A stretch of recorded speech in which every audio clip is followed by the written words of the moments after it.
Welcome back to channel everyone. In this video I'm going to talk about how you can generate this kind of Outlook signature generator tool in your Canvas application, that too with your PowerApps MCP and Claude CLI, and will build everything using just one prompt. In the left hand side you can see there is a fill your details section, and in the right we have this live preview. Whatever detail we fill in here, it will be reflected into your live preview. And once you fill in your all the detail, let me just copy this URL. For now we just paste this, and once you click on generate signature, a flow is successful. I'll go to my inbox. There is a nice email signature has been generated. I can just copy this email signature, go to file, account info, and the signature. I can add a new signature,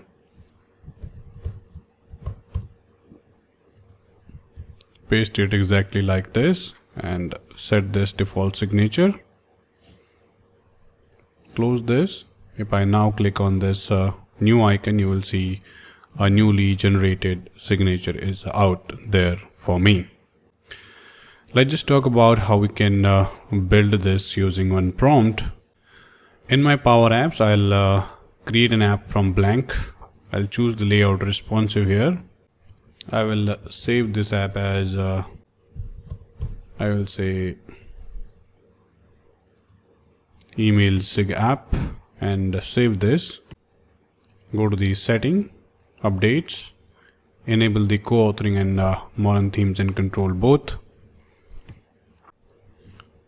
Once enable, now I can add some data source. It's like Office 365 user connector, and I have created a Power Automate flow. I can create a new one, but I'll use the existing one which I have created, this email signature flow. We'll talk about that as well. And in the media, I will upload few logos. So these 4 logos, one is our company logo and third is for the social icon. Now everything is set up. Save. Publish this version. I'll copy the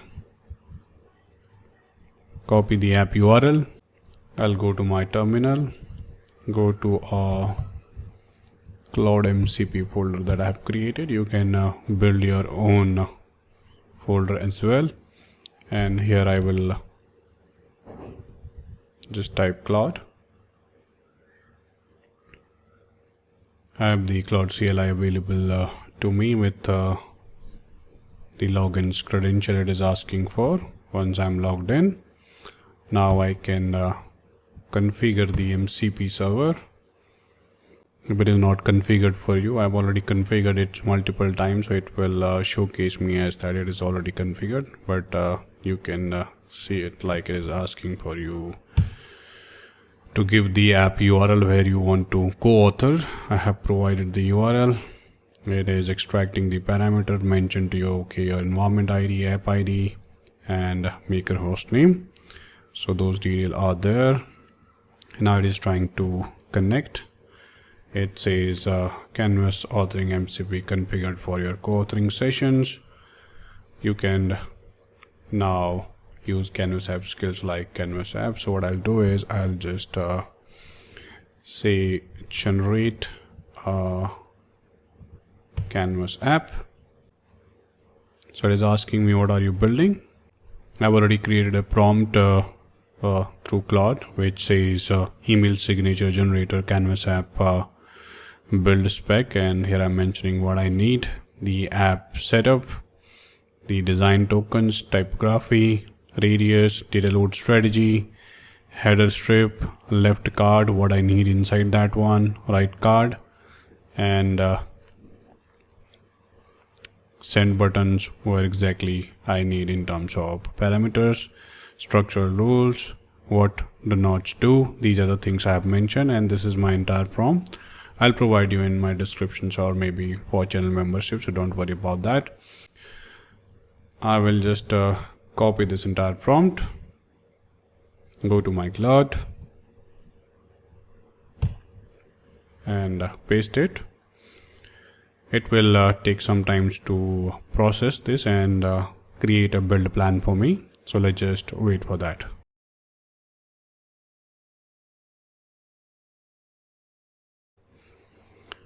Now it has created a plan for me, and it is asking that would you like to proceed with the auto mode, or you want to approve manually every edit. So I'll say use auto mode.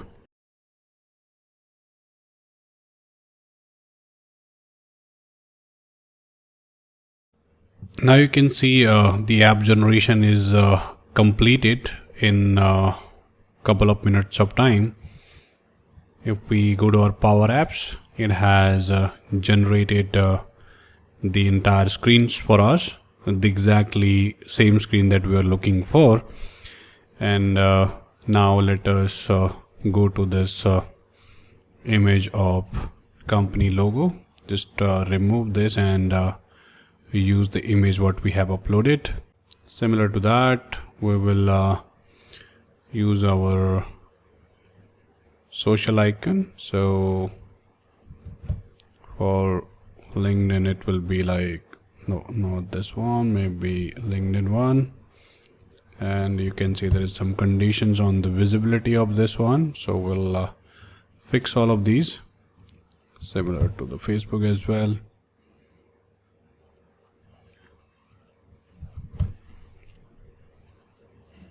And then we go to the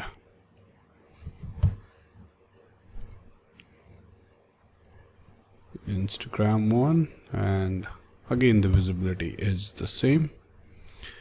And now if you will see that this is exactly what we have created previously, and the similar structure we have available here. Now what we have to do is in the generate signature, we have to validate this email signature dot run. So it has loaded all the variable the way we need it. And if we see that how it is loading all these, you can see where your company, it is loading the user email and everything's, it is setting up like this. Okay, so what we can do maybe now is, instead of this, just go to your app on start, see what it has loaded here. We actually don't need this, so you have to just validate few things and you must have the PowerApps knowledge for that. And if I just go to app dot on visible, it has loaded the control here. So either I can just remove few of them or just keep it. It's up to you how you want to keep that. But the important thing here is, because on the generate signature, what we want to load is whatever user fill-ins at the live, it will be that on the generate signature it should send that data, not what a variable hold at that particular time. So we'll see user profile, we will have this, and we will remove this. Instead we'll go here and so it's like LBL preview department. Okay, so it's like what we will put is LBL preview title dot text, and similarly do it for all the controls.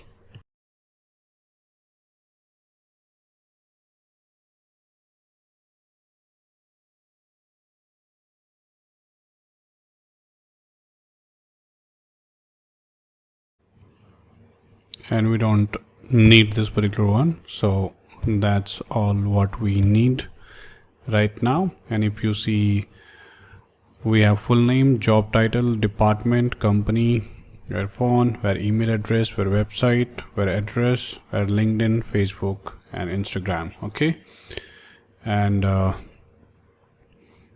this email signature.run is running there, and it is notifying that it has done few things. Now if we go to our Power Automate, I will edit this flow, and you can see this entire structure that we have: full name, job title, department, company, phone, email. After email we have to website and address, and then LinkedIn, Facebook and Instagram we have.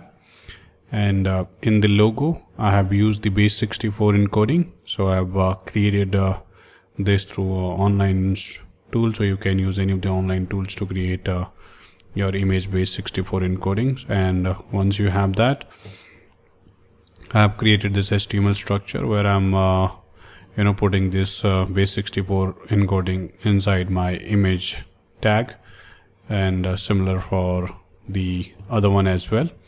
And then I'm loading the dynamic data like full name, job title, department and everything's like that.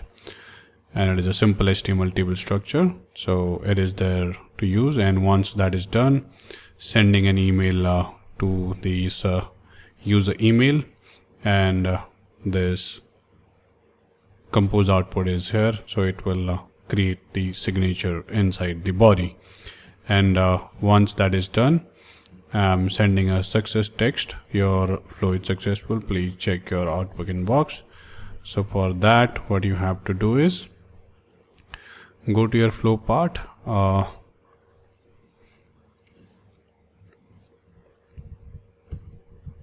will set a variable called flow output, and here I'm running this particular one. And in the flow output I will say output of success text, and this is done. Now from my end everything is ready.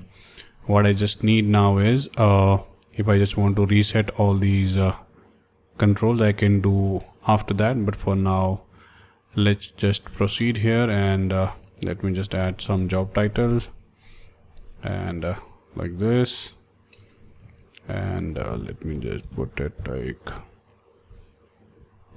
on and tech, and address, let me set it Delhi, India. And for URL, let me just copy this one right now,